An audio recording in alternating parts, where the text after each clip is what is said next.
Olá pessoal, sejam bem-vindos ao canal Engenharia Maker, dando continuidade a série de vídeos sobre desenho técnico. Hoje vamos falar sobre as normas e convenções. Vou começar com um resumo breve de todo o conteúdo e depois vamos explicar de maneira mais calma, trazendo alguns comentários sobre este assunto. Esse é o vídeo 2 do módulo 1 do rascunho à prancheta. Então vamos começar com esse resumo. As normas técnicas têm como objetivo padronizar. Então, no Brasil, nós temos o órgão ABNT, que é a Associação Brasileira de Normas Técnicas, responsável pelas NBRs. Então, eu vou deixar aqui, ó, ABNT.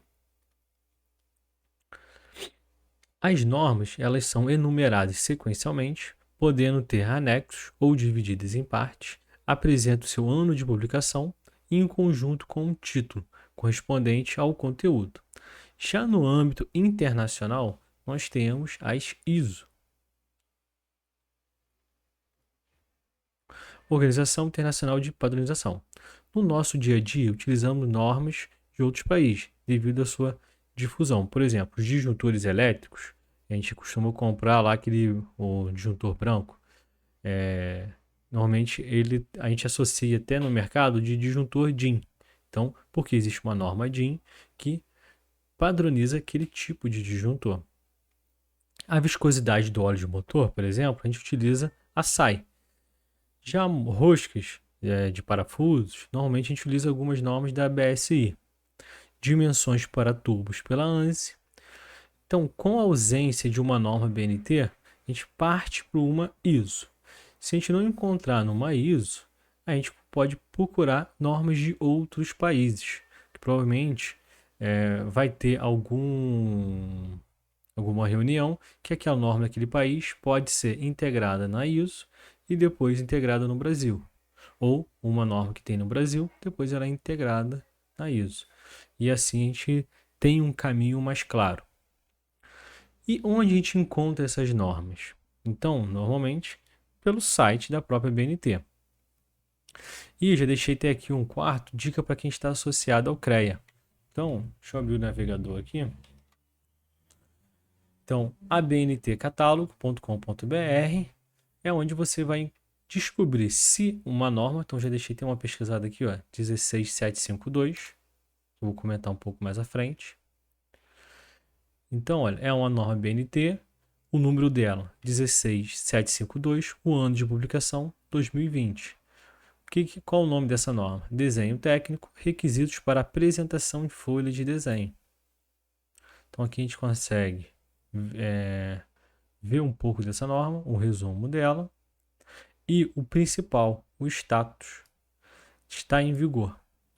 Então, aqui tem o comitê, a nota do título e a data confirmada, e o preço dela, caso você queira fazer a aquisição. É uma norma que tem 23 páginas. Às vezes tem algumas informações adicionais e as versões anteriores. Então, é comum a norma passar por uma atualização ou vir de outra norma. Aí aqui vai ter um resumo. Então, pessoal, esse aqui foi a parte do resumo do vídeo. Agora a gente vai passar para algo mais detalhado. Só vou deixar um adendo aqui. Tem que tomar muito cuidado com normas antigas. Então, às vezes você está navegando, viu alguma norma, vem aqui no catálogo, a BNT, digita o número da norma, confere o ano de publicação, o título e vê se ela está em vigor. Se ela for cancelada, você vai ver aqui embaixo, ela vai ter alguma nota em algum lugar dizendo qual foi a substituição. Então, tomar bastante cuidado com normas desatualizadas.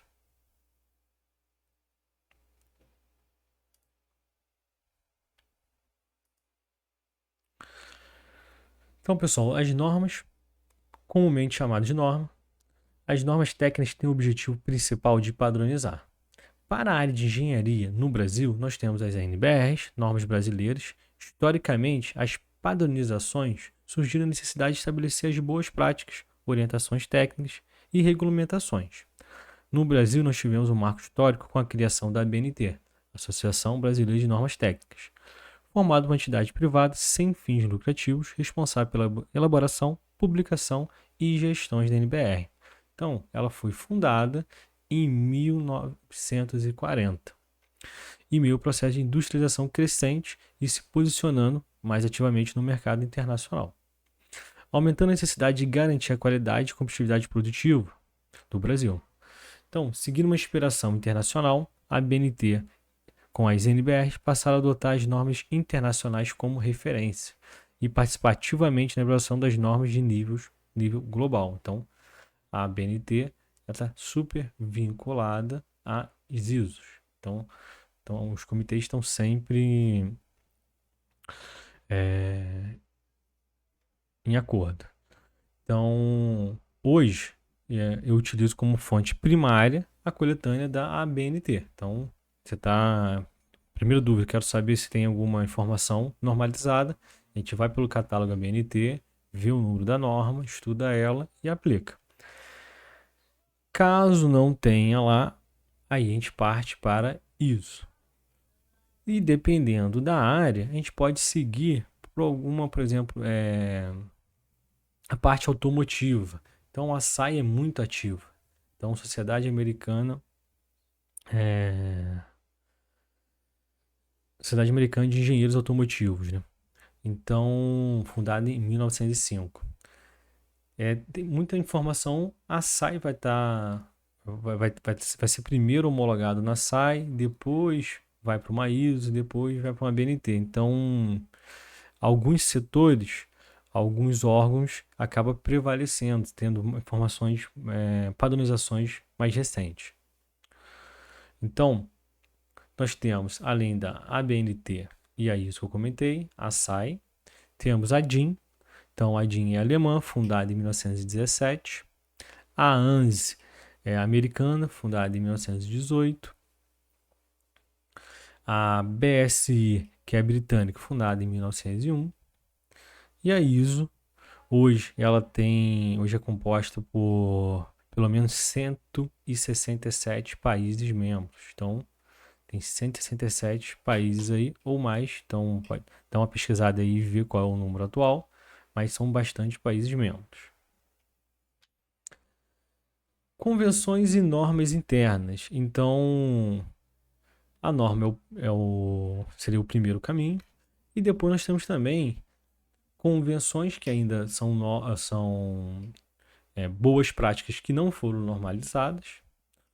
E as normas internas, que são normas da parte privada. São normas normalmente utilizadas pelas empresas. E você vai entrar numa empresa para trabalhar, você vai ver que tem algumas normas internas para alguns projetos. Então, não é de âmbito nacional nem internacional, mas pode ser que essas normas já acabem sendo utilizadas por algum segmento. Então, as convenções são práticas comuns que não têm a obrigatoriedade, mas facilita a padronização local e também a comunicação. Então, a regra da mão direita para torque é um dos exemplos, é amplamente utilizado.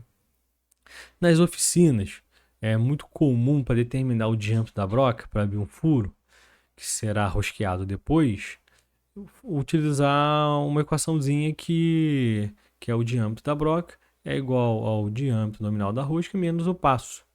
Então, para a maioria das roscas, acaba funcionando. Algumas outras, não. Mas é uma convenção que é utilizada no dia a dia das oficinas. Uma outra curiosidade é a escolha da combinação da unidade de medida. Então, teoricamente, a gente utilizar o Sistema Internacional de Medidas. No caso, por exemplo, a comprimento, nós utilizamos a base do metro. Mas podemos utilizar os múltiplos e submúltiplos. Então, para a mecânica, a gente utiliza o milímetro. Para a construção civil, 1 metro. Então, dependendo do segmento, pode utilizar uma outra combinação de unidades medidas que seja mais natural. Mas nem sempre é a mais fácil. Eu ainda me pergunto ainda porque os pregos no Brasil são vendidos por Jogos de Paris por linha de polegada portuguesa. O cara vai comprar um prego, 17 por 27. 17 Jogos de Paris por 27 linhas de polegada portuguesa. Brincadeiras à parte, mas é um pouco mais complicado. É claro que lá na descrição do produto tem qual seria a medida em outras unidades.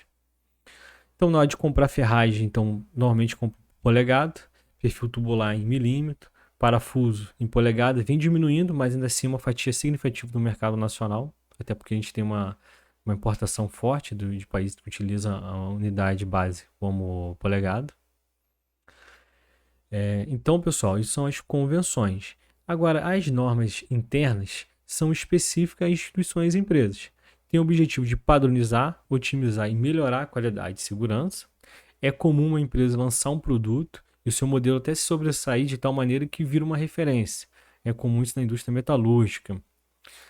Então, por exemplo, hoje em dia muitas pessoas estão utilizando o Hardox 450. Então, é um nome comercial. Até brinco, não sei se na sua região é assim, mas na hora de tirar uma cópia, o pessoal fala, vamos tirar uma Xerox. Então, a Xerox prevaleceu tanto na fotocopiadora que o ato de fazer uma cópia, a gente já fala tirar uma Xerox. Então, a Xerox é uma empresa, é um nome comercial, né? Um exemplo também é o VND da Vilares, que é um aço que segue o padrão ASE O1. Mas às vezes no dia a dia a gente chama, vamos fazer essa parte desse projeto com o VND. Às vezes nem compra o aço da Vilares, mas compra um O1 de outro fornecedor, mas como está na comunicação interna, você conversando informalmente, acaba saindo alguns termos assim. Então, com o avanço tecnológico tão rápido, algumas empresas desenvolvem componentes e soluções que necessitam de simbologias novas, que acaba demorando a ser inserida nas normas. Então, é comum um fabricante desenvolver um sensor, desenvolver uma válvula e não existia ainda uma simbologia. O fornecedor vai e cria o símbolo que muitas vezes vai ser depois inserido em alguma norma. Então, pessoal, vale ressaltar que convenções e normas internas não substituem as demais. Então, você criou uma simbologia de um componente, depois esse componente acabou sendo normalizado e mudou o símbolo. Então, tinha um símbolo X lá, a norma foi para um Y, é o recomendado você atualizar. Então, deixar de utilizar o X e passar a utilizar o Y que está sendo normalizado para facilitar toda a comunidade. E agora vamos falar de uma norma. Então, a norma NBR 16752 2.2020. Então, é uma norma brasileira, NBR, norma brasileira. Qual o número dela? 16752 de 2020. Então, isso aqui é a referência dessa norma. O nome dela, desenho técnico, requisitos para representação em folhas de desenho. Então, é uma norma que traz informações dos formatos das folhas, dados para a margem, legenda, escala, dobramento, disposição e o conteúdo dos espaços na folha de desenho.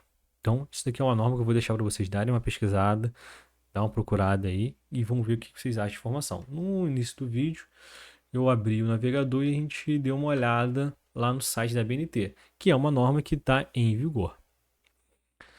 Então, pessoal, fica como uma dica. A principal vantagem de utilizar as normas é a sua padronização. Vai facilitar em muito a comunicação interna, vai facilitar demais para o consumidor e também na substituição de componentes.